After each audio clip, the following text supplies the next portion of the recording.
Meus irmãos, graça e paz a todos. Amém? Queria que você agora tirasse toda distração. Um momento importante para nós ouvirmos o Senhor. Deus te trouxe a este lugar para falar, para ministrar o seu coração. Mas se você não estiver 100% aqui, penso que você vai aproveitar muito pouco. A Bíblia traz um princípio muito grande da importância que nós temos de entender a necessidade de lidar com as coisas espirituais com temor diante do Senhor. Amém? Eu quero orar com você antes de iniciar essa mensagem. Nessa oração, meu desejo é que o Espírito Santo amplie a sua visão, amplie a sua fé, que o Espírito Santo te edifique na sua palavra. Amém? Senhor, em nome de Jesus, é com temor diante do Senhor que nós nos colocamos aqui e precisamos ouvir a tua voz, e por isso trazemos cada mente cativa à obediência à tua palavra. Nos ajude, Senhor, a discernir a tua voz.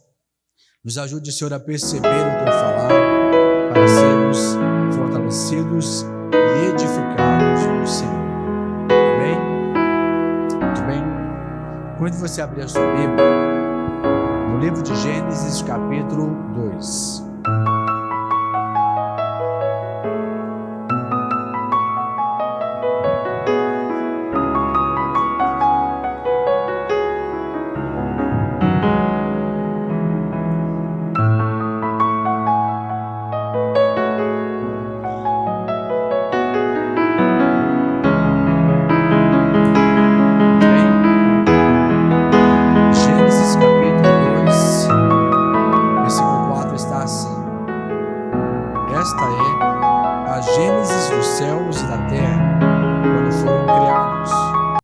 Quando o seu Deus os criou, não havia ainda nenhuma planta do campo na terra, pois ainda nenhuma erva do campo havia brotado, porque o seu Deus não fizera chover sobre a terra, e também não havia o homem para lavrar o solo.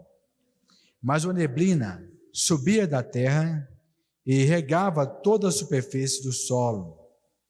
Versículo 7, então formou o Senhor Deus ao homem do pó da terra, e lhe soprou nas narinas o fôlego de vida, e o homem passou a ser alma vivente.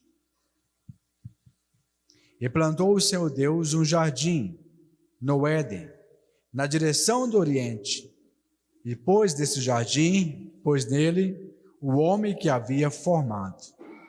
Do solo fez o Senhor Deus brotar toda sorte de árvores agradáveis à vista e boa para alimento, e também a árvore da vida no meio do jardim, e a árvore do conhecimento do bem e do mal.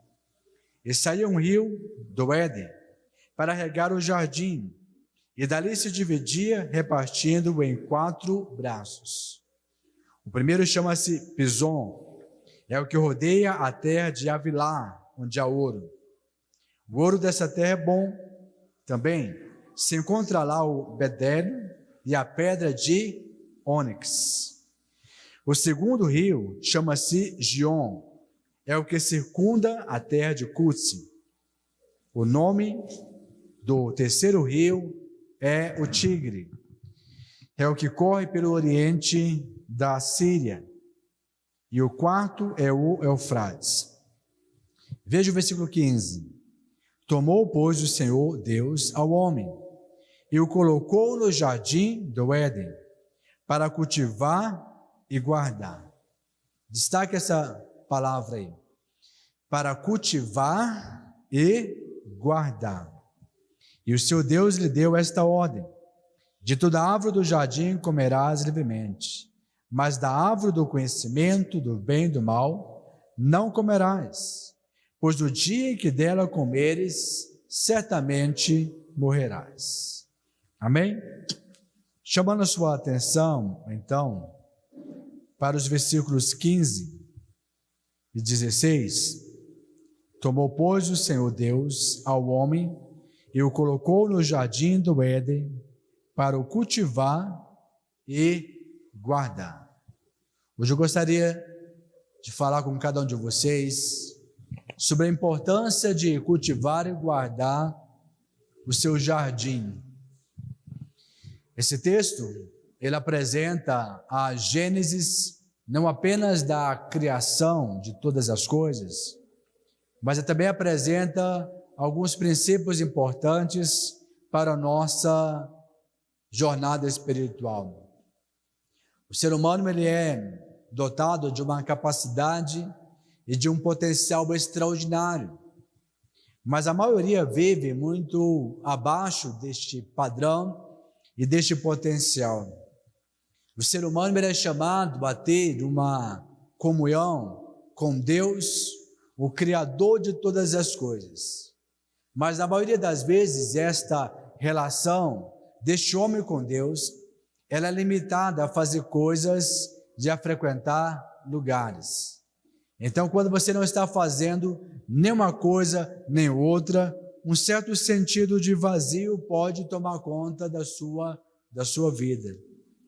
No entanto, vejamos aqui, diante desta extraordinária narrativa, onde nós vemos Deus estabelecendo ordem em todas as coisas, onde Deus, a partir do capítulo 1 de Gênesis, ele vai estabelecendo ordem naquilo que então é apresentado como sendo um caos.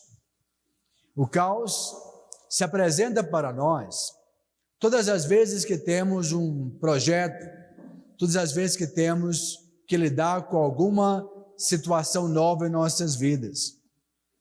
O caos se apresenta para nós, às vezes, na esfera emocional. E sabemos que as doenças psicológicas são, na sua maioria, aquelas que mais roubam de nós a alegria desta existência. O ser humano passa anos e anos prisioneiro na sua mente, refém das suas emoções. E por que é assim? Porque isso tem uma característica, uma desordem. Isto é um caos. Mas em algum momento Deus começa a nos mostrar que há princípios para que nós possamos então transformar a nossa realidade. E como que fazemos isso? Fazemos isso entendendo, portanto, os princípios que o Senhor mesmo orientou para nós, para que nós pudéssemos então praticá-los. Aqui este homem criado à imagem e semelhança de Deus. Aqui este homem criado então, formado do pó da terra, ele recebe uma missão muito clara. Ele deveria cultivar e guardar o seu jardim. Alguns anos atrás, um certo escritor escreveu um livro que fez muito sucesso no Brasil, estando na lista dos mais vendidos durante muito tempo. Este livro era Quem Mexeu no Meu Queixo. O autor apresenta isso de uma maneira, ele usa uma metáfora para mostrar aquilo que tem roubado a nossa satisfação, a nossa alegria, o nosso sentido de existência. Para muitas pessoas a vida se tornou um peso. Ninguém inicia um relacionamento pensando que vai acontecer o pior possível. Ninguém começa uma família jurando infelicidade. Ninguém começa algo novo determinando que o pior acontecerá. Muito pelo contrário. Quando nós fazemos isso, nós esperamos o melhor. Nomeamos os seres, damos nomes para os animais, e ao colocar o nome, este nome representa a nossa esperança, a nossa expectativa. Não há ninguém que, ao pegar um filho, olha para ele e pensa no nome que tem um significado sombrio. Ninguém que pega um ser humano ou vai nomear alguma coisa, procura dar o nome de algo que já é um prenúncio de que coisas horríveis irão acontecer. Nós não fazemos isso. E por que não? Porque este Deus, que sendo o Criador, Ele transmitiu para dentro de nós também a capacidade de criar. Nós não somos criadores como Deus é. Deus, Ele é um criador a partir do nada. Deus simplesmente disse: haja luz, e houve luz. Nós somos chamados a criar quando nós cultivamos o nosso jardim. Nós somos chamados a criar quando começamos a compreender que o caos não era absoluto, que o caos não se apresenta para nós como algo definitivo, apesar que para muitas pessoas se torna assim. E por que é assim? Porque perdemos esta comunhão com Deus. Deixa eu te perguntar, qual é o seu jardim? Qual é o seu jardim que você precisa guardar, que você precisa cultivar? O jardim, ele é a manifestação exterior de coisas do nosso interior. Antes de um jardineiro organizar um jardim, ele precisa ter dentro de si, então, uma mentalidade, uma visão daquilo que ele quer criar. Ele precisa gastar algum tempo fazendo um desenho deste projeto. E quando ele faz isso, então, ele começa a dar forma exterior àquilo que já existe como ordem dentro deles. É por isso que as pessoas dizem, e até algumas pesquisas que afirmam, que o seu ambiente de trabalho diz muito sobre você, que a sua casa, ela diz muito sobre você, que os locais que você frequenta ou deixa de frequentar, também diz muito sobre você. Quando nós não conseguimos estabelecer ordem no nosso exterior, isso é um reflexo do caos que muitas vezes está habitando o nosso interior. E então nós somos chamados a estabelecer ordens. E fazemos isto através do cultivar. O jardim, então, primeiramente que precisa ser cuidado, é aquele jardim dentro de nós. A nossa mente, o nosso coração, torna-se, portanto, uma terra fértil. Quando a Bíblia nos diz isto aqui no Evangelho de Mateus, e ele fala daquilo que realmente tem o poder de contaminar o homem. E ele diz que o que contamina o homem não é aquilo que ele come, não é aquilo que entra pela sua boca, mas existia, sim, algo que contamina o homem. E aquilo que sai da sua boca. Porque aquilo que sai da sua boca é o resultado daquilo que você cultivou, das sementes que foram plantadas na sua mente, das sementes que foram plantadas no seu coração, e elas germinaram, elas cresceram, e elas vão tomar expressões exteriores. É por isso que encontramos pessoas tão amarguradas. Já percebeu pessoas que o tom de voz dela denuncia que alguma coisa não está bem? Já observou pessoas que simplesmente a forma dela se comunicar é sempre uma maneira dura, uma maneira ríspida, uma maneira às vezes agressiva? Hoje há estudos que até ensinam como desenvolver uma comunicação não agressiva, porque a agressividade nas palavras ou nas ações são apenas manifestações daquilo que foi crescendo no seu interior. A pergunta que fazemos é, então, qual é o seu jardim? aonde foi que Deus te colocou. O jardim também, ele tem expressões geográficas. O jardim também, primeiro ele tem um aspecto interior, mas também ele tem um aspecto geográfico. É onde Deus te colocou. É na família que Deus te colocou. É na empresa que você está. É na escola, na faculdade que você está.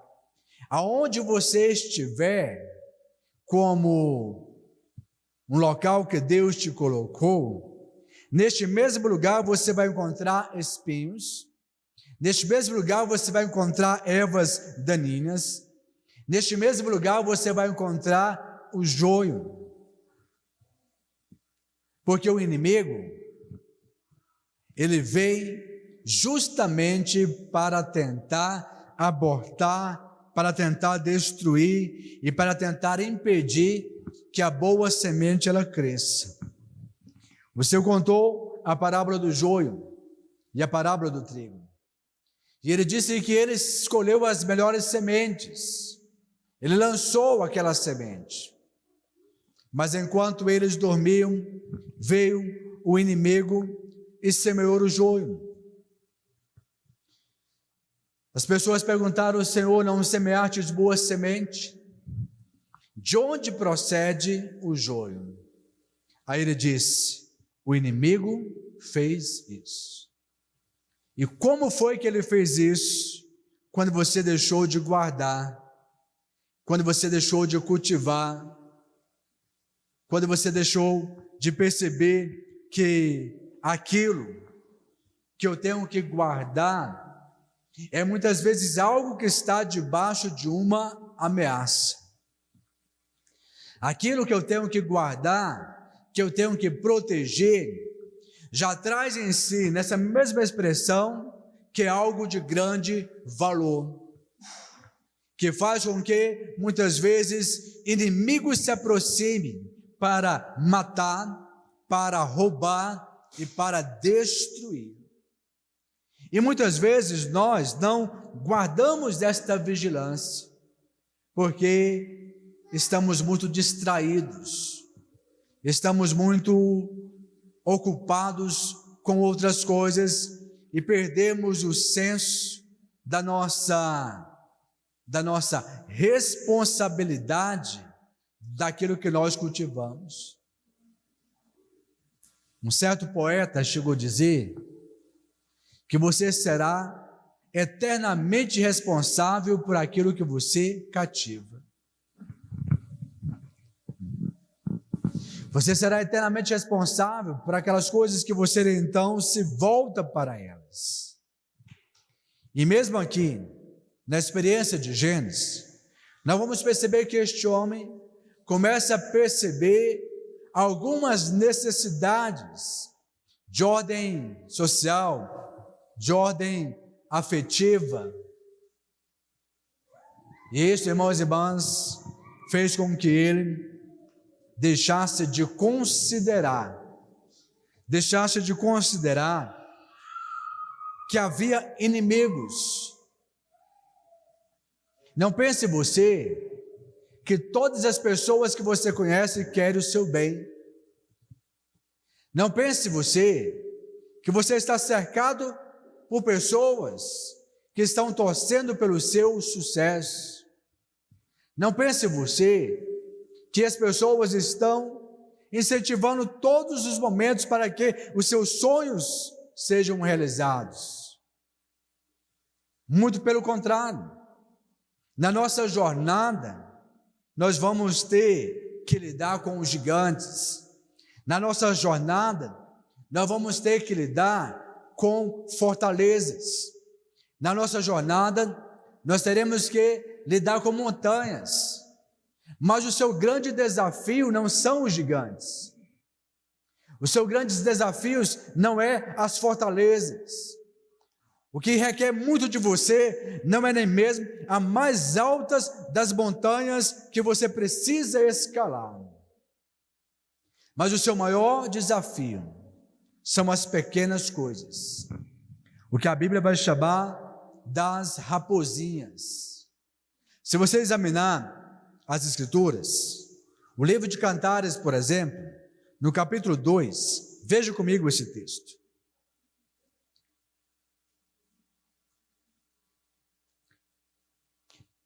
E é importante você analisar não apenas essa expressão aqui de Cantares,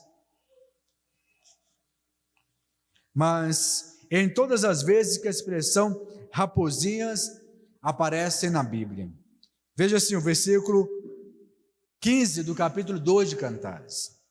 Apanhai as raposas, as raposinhas que devastam os vinhedos, porque as nossas vinhas estão em flor.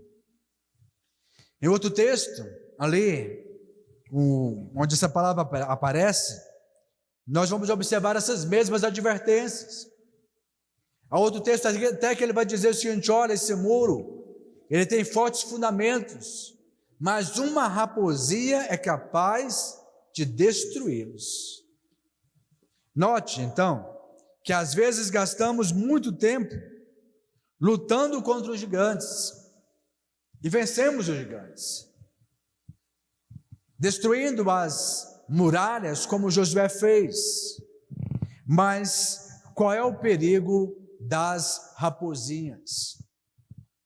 Aqui nos fala de detalhes, aqui nos fala de pequenas coisas, que vão às vezes roubando o seu tempo, roubando as suas energias, roubando a sua vitalidade, te envolvendo em embaraços como aquilo que a Bíblia chama de teias de aranha. Algo aparentemente insignificante, mas tem um poder de impregnação muito forte. Então é preciso, se eu quero cultivar o meu jardim, se eu quero frutificar aonde Deus me colocou, eu preciso parar e pensar, então, nos desafios, no caos, nos problemas, na dificuldade. Eu preciso ter discernimento. Irmãos e irmãs, como precisamos parar e buscar esse discernimento? Como precisamos entender isso? Para se ter o discernimento, nós precisamos ter parâmetros. Para se ter o discernimento, eu preciso amar a verdade. Para se ter discernimento, eu preciso então ser alguém que procura andar nos conselhos do Senhor. E eu sempre faço aqui uma distinção entre opinião e conselho. Vejo muita gente que se preocupa com a opinião dos outros. E as pessoas estão muito abertas a dar a sua opinião. E a Bíblia é muito clara, onde os seus princípios nos mostram que eu não devo ser pessoa que procura a opinião, mas eu devo sempre procurar os conselhos. Aquele que te aconselha é alguém que está comprometido com a sua vida. Aquele que dá a opinião de alguma coisa é apenas alguém que está do lado de fora. Ele não vai se envolver com aquilo. Ele não te conhece o bastante. Ele não te ama o bastante. Ele não está disposto a trabalhar com você nesta jornada. Mas o conselho é diferente. E aqui há uma grande sabedoria. Então vejamos aqui, quem são as raposinhas? Elas entram de forma muito imperceptível. E o texto diz que elas podem destruir até mesmo um muro fortificado. As raposinhas são aquelas situações que visam destruir o seu futuro. O texto diz assim: apanhai-me as raposas, as raposinhas que devastam os vinhedos, porque a nossa vinha estão floridas, e elas aparecem justamente na primavera. Se você destrói todas as flores da primavera, não haverá os frutos. Se você arranca todas as flores, você não vai ter nada quando o tempo da colheita chegar. E Satanás se utiliza dessas artimanhas, porque ele sabe que o potencial está na semente. Satanás, ele sabe que potencial não é aquilo que eu já fiz, mas potencial é tudo aquilo que eu ainda posso fazer. Ele sabe que o potencial diz respeito àquilo que eu ainda posso realizar, que vai mudar não apenas a minha vida, mas que vai mudar também a vida de outras pessoas. E ele não pode muitas vezes fazer nada a respeito disso, mas o que ele faz? Ele tenta se antecipar, gerando então um ataque às flores. Ele não pôde às vezes impedir que a semente fosse plantada. Ele não pode às vezes impedir você de orar. Você ora, você ministra, você tem a sua vida voltada para a oração, e você faz isso o tempo todo. E a oração, ela vem como sementes que nós plantamos. Mas o que ele faz? Ele cria uma forma de você abortar com incredulidade aquilo que você gerou com fé. Quantas vezes nós fazemos isso? Nós não guardamos os nossos corações, nós não cultivamos a palavra que foi semeada em nós. E por que não fazemos isso? Porque nós estamos abortando com incredulidade aquilo que nós geramos com fé. Sabe, irmãos e irmãs, é preciso ter esta atitude muito clara se nós queremos ter resultados. No texto que nós estamos vendo lá em Gênesis, este homem está num verdadeiro paraíso. Ele está cultivando aquele jardim, e ele faz isso dando nomes, nomeando, porque aquilo que você nomeia define que tipo de relação você vai ter com aquilo que foi nomeado. Preste bem atenção. Entenda este princípio, isso não mudou. Mesmo as pessoas que não conhecem o Evangelho, elas têm esta mesma capacidade. E analise as suas relações. Comece na sua casa, na sociedade, e você vai perceber que quando alguém recebe uma nomeação, a nossa relação está limitada àquilo. Quando a Bíblia diz que eu preciso preferir honrar uns aos outros, é porque se eu determinei que eu vou honrar alguém, eu vou estabelecer uma relação de lealdade com aquilo que eu nomeei como digno de honra. Mas aquilo que eu deleguei, ou que eu nomeei como sendo algo inferior, dificilmente nós vamos prestar atenção. Então, para cultivar o seu jardim, para guardar o seu jardim, você precisa utilizar esta ferramenta, que é o poder de nomear, é o poder da vigilância, é o poder da semeadura, é o poder de cuidar da semente que foi semeada. Jesus, ele nos ensinou este mesmo princípio lá no Evangelho de Mateus, no capítulo 13, quando ele falou acerca da parábola do semeador. É interessante esta parábola, porque o princípio aqui da semeadura é o mesmo que nós encontramos do jardineiro. Enquanto o jardineiro, ele delimitou um espaço para começar a sua obra. O semeador é alguém que vai para uma dimensão maior. O texto disse que o semeador, ele saiu para semear. Não disse que ele voltou. E ele não voltou porque a Bíblia é clara ao afirmar que aquele que lança a mão no arado e ele volta para trás, ele não é apto para o reino de Deus.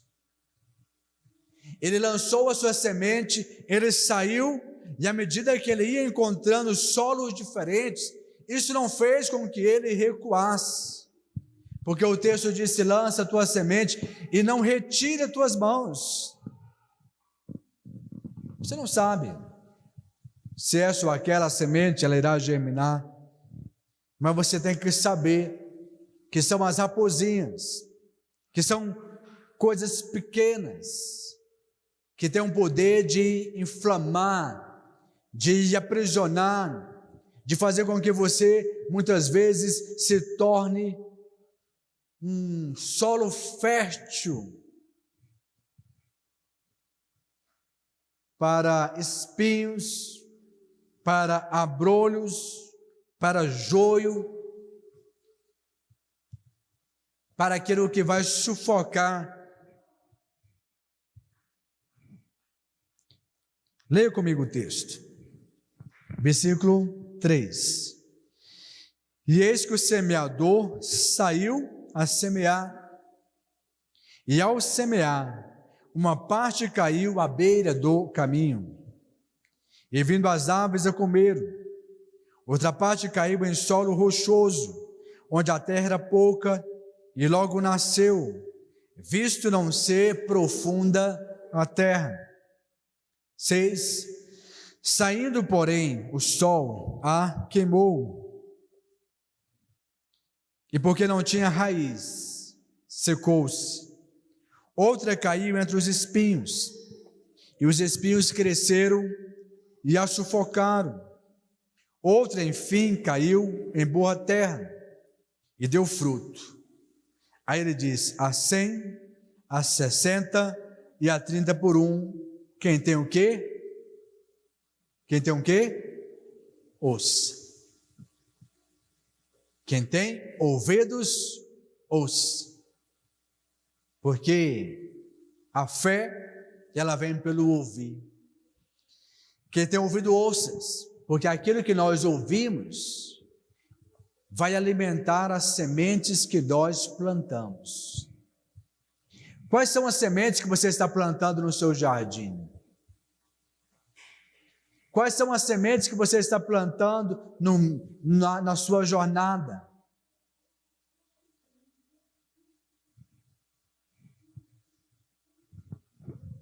Jesus explicou essa parábola e ele trouxe uma aplicação muito interessante. E ele não deixou de fora os cenários desafiadores. Ele não deixou de fora a consciência que existe um inimigo que luta para matar, roubar e destruir.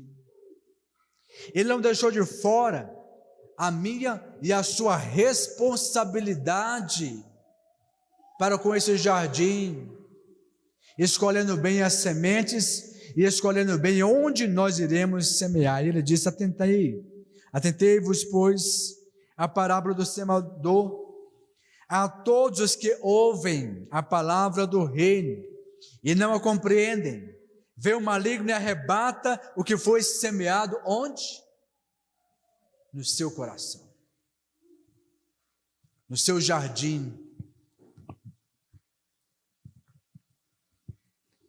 E a Bíblia diz que de tudo que você deve guardar, se você considera as suas joias, seus diamantes, suas pérolas de grande valor, e você então guarda isso talvez num cofre, muito bem guardado, porque você considera isso precioso. a Bíblia diz: acima de tudo, guarde o seu coração.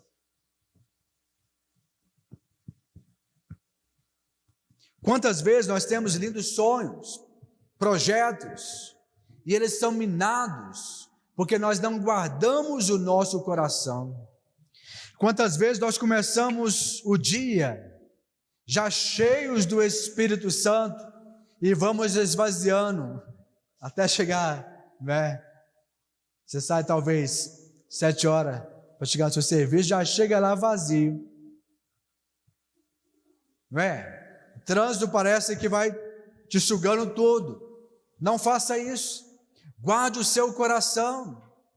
Então, quando chega meio-dia, quando a pessoa volta para casa, essa é a razão pela qual tantas batalhas são travadas na família, porque nós não guardamos o nosso coração.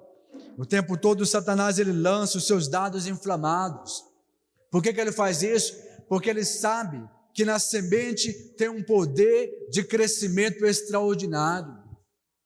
Ele sabe que dentro da semente existe uma árvore. Nessa árvore existem outras sementes, vários frutos que poderão produzir uma verdadeira floresta. A maior tragédia é quando a floresta morre na árvore, ou quando a árvore morreu no fruto, ou quando o fruto morreu na semente. Somos chamados a guardar e a cultivar.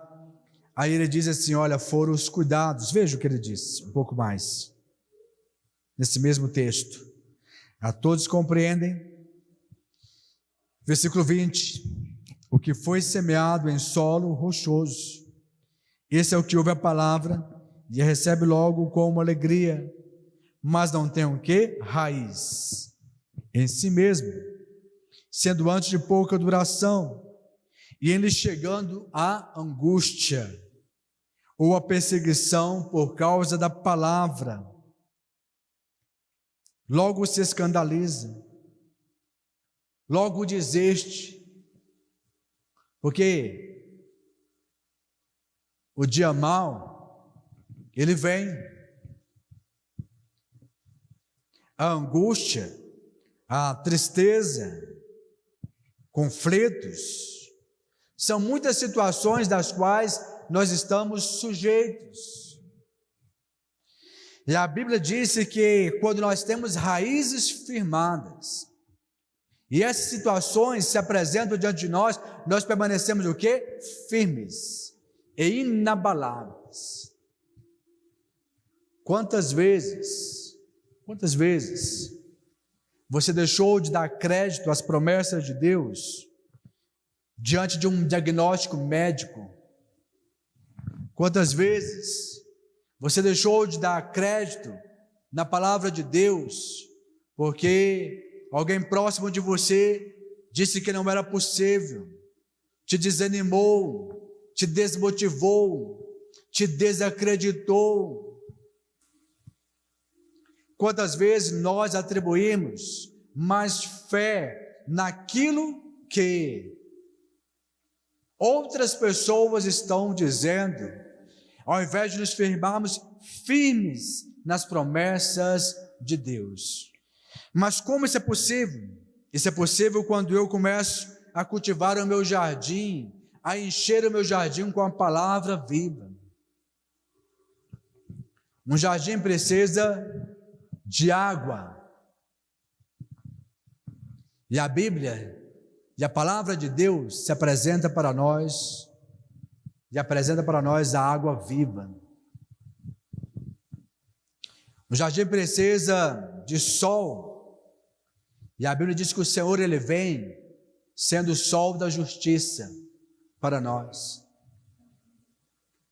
Se o jardim ele precisa de chuva, a Bíblia diz que o Senhor é aquele que envia a chuva, porque Ele está comprometido com a obra que Ele te enviou para fazer. O comprometimento de Deus é tão extraordinário com isso, porque a ação missionária que nós realizamos, ela é feita por delegação. Nós recebemos autoridade para quê? Para que no nome de Jesus pudéssemos ir em todos os lugares, destruir as portas do inferno. No nome de Jesus, com o evangelho vivo de Jesus, declararmos que o reino de Deus tem a primazia em todas as coisas. As raposinhas são muitas vezes esse tipo de cuidados que nos sufocam. Às vezes você plantou uma semente de algo que você quer alcançar e plantou 1000 sementes de algo que você não quer colher. E a pergunta que eu te faço é: que resultado você vai ter?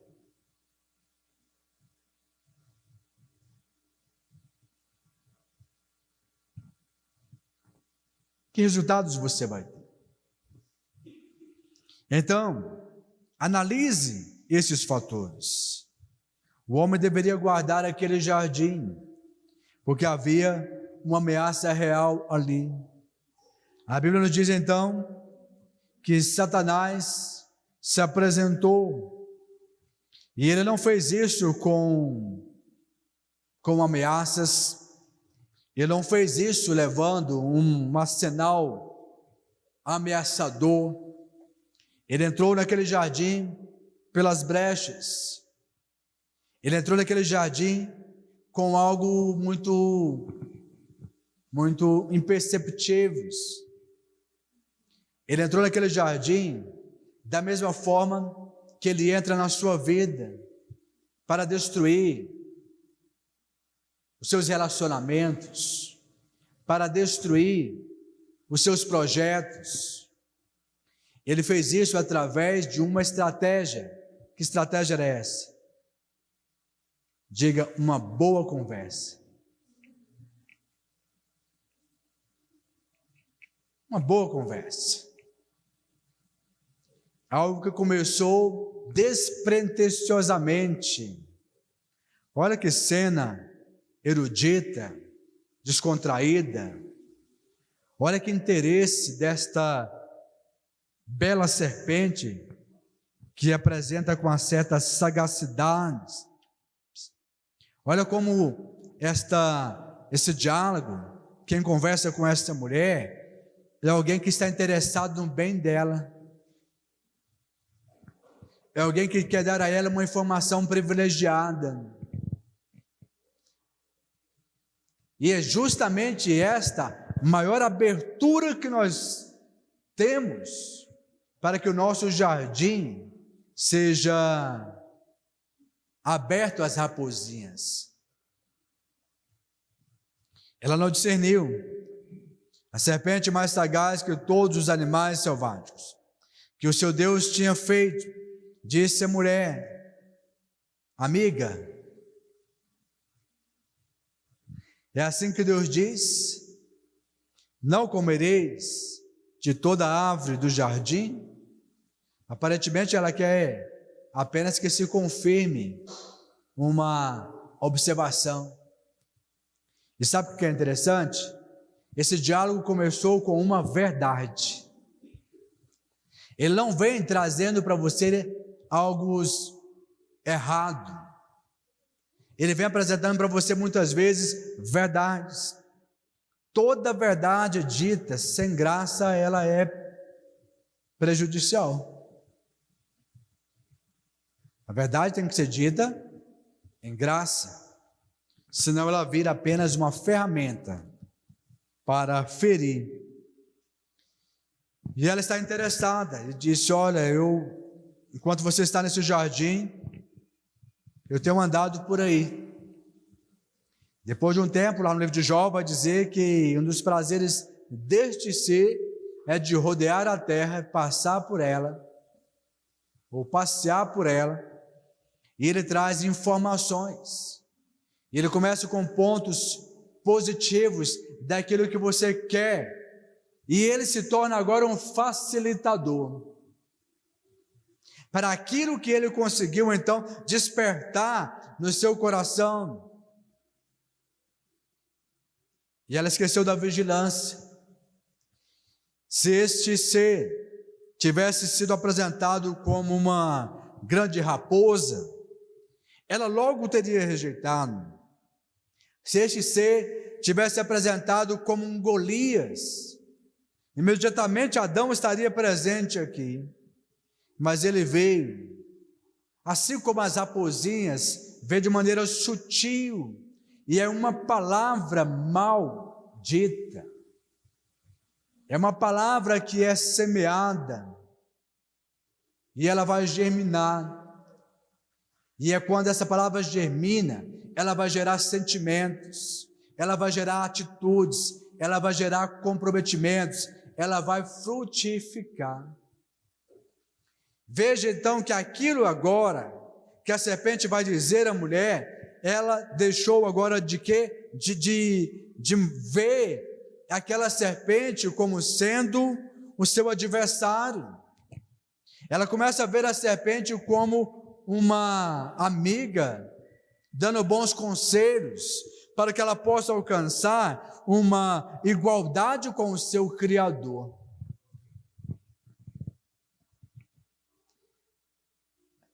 Já viu as pessoas falaram assim, e daí? O que tem? Não faz mal, todo mundo faz, você também merece. Não é assim? E a gente vai então, sabe que é verdade? Sabe que é mesmo? E começamos a cultivar isto.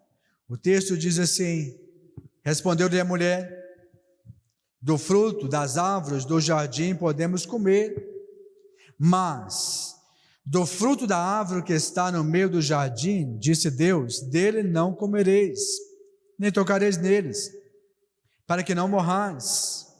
Então a serpente disse à mulher, é certo que não morrereis. Ora, se a primeira informação que ela traz é verdadeira, a mulher pressupõe que a segunda afirmação dela também seja verdadeira. Entende? Alguém que então se apresentou com boas intenções no início, às vezes faz com que você pense que essas boas intenções vão até o final. É a história lá do sapo e do escorpião. No meio da travessia,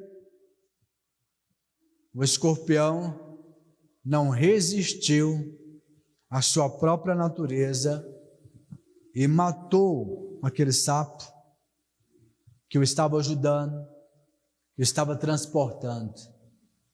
E ele disse, eu não pude evitar. Satanás sempre se aproxima para entrar no nosso jardim com meias verdades. Toda verdade fora de contexto, ela é uma meia verdade. E se essa primeira verdade, a mulher aceitou como verdadeira, ela presumiu primeiro, que estava diante de uma boa amiga. Segundo, que a primeira premissa dela era verdadeira. E agora, ela passa a absorver aqueles ensinamentos. Ela passa a entender que algo que já estava ali pode vir para fora. A serpente disse, é certo que não morrereis, porque Deus sabe que no dia em que dele comerdes, se vos abrirão os olhos, e como Deus sereis, conhecedores do bem e do mal. Aí veja, eu vou terminar aqui, versículo 6, vendo a mulher, que a árvore era o quê? Boa, vendo a mulher, que a árvore era boa,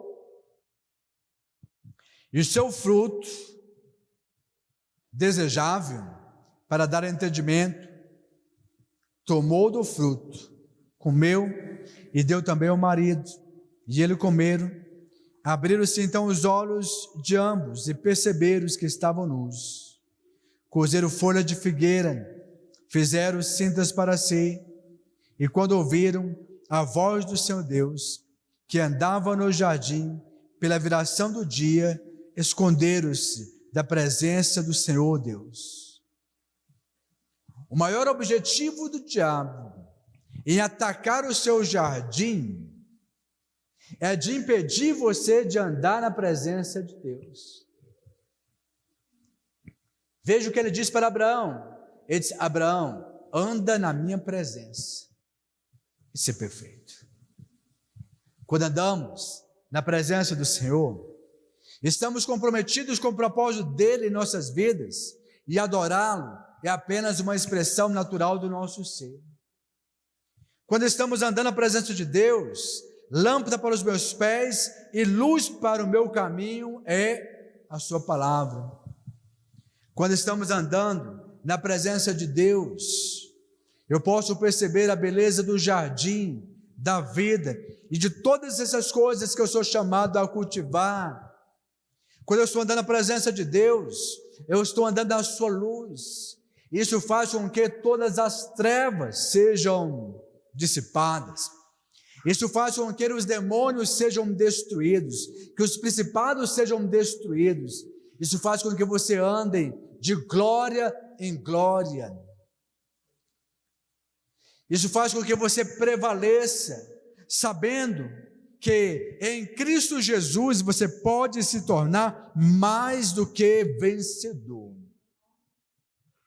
Então deixa eu te falar como está o seu coração.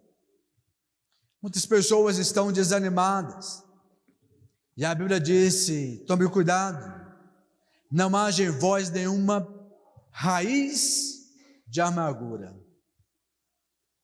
que brotando vos afaste desta comunhão com Deus vivo. Satanás, ele faz isto aqui. E Deus havia dito: guarde o seu jardim, cultive o seu jardim, viva uma vida extraordinária para a glória do seu Deus. Sabe, que o Espírito Santo traga revelação ao seu coração sobre essas coisas. Que o Espírito Santo hoje te inspire. Que o Espírito Santo hoje mova você de alguma forma para que você possa então desfrutar desse belo jardim da sua vida. Deixa o Espírito Santo fazer uma jardinagem aí. Deixa o Espírito Santo mostrar para você hoje quais são as sementes que você precisa arrancar. Quais são as sementes que estão sufocadas. E o primeiro diagnóstico que o Espírito Santo dá para você está aqui quando ele disse: o que é que você tem ouvido? O que é que você tem ouvido? Tem o poder de descer para o seu coração. No nome de Jesus, vamos estar em pé. Vamos orar ao Senhor. Vamos pedir que o Espírito Santo, como esse jardineiro, venha agir na sua vida hoje. Talvez você esteja tão sufocado, tão sufocada, e você precisa hoje dessa ação extraordinária de Deus, de seguir adiante, de dar mais um passo à frente, e você vai fazer isso abrindo a sua boca, você vai fazer isso nomeando, você vai fazer isso resistindo. Resistir ao diabo, e ele fugirá de vós. Sabe, tem gente que não resiste nenhuma palavra. Alguém fala uma palavra um tanto quanto ríspida e ele já perde as eiras e as estribeiras. Veja que às vezes Satanás precisa de muito pouco, porque nós perdemos esta vida, mas que o Espírito Santo nos ajude hoje. Sopre sobre nós, traga esta nova realidade no nome de Jesus. Pai Celestial, em Teu nome, nós ministramos aqui e te pedimos que essa palavra caia como brasa em nossos corações. E te pedimos que o Senhor nos inspire a sairmos daqui cheios e transformados, comprometidos com esta mensagem de cultivar e guardar o nosso jardim. Nós te louvamos e te pedimos que assim seja, no nome do Senhor Jesus.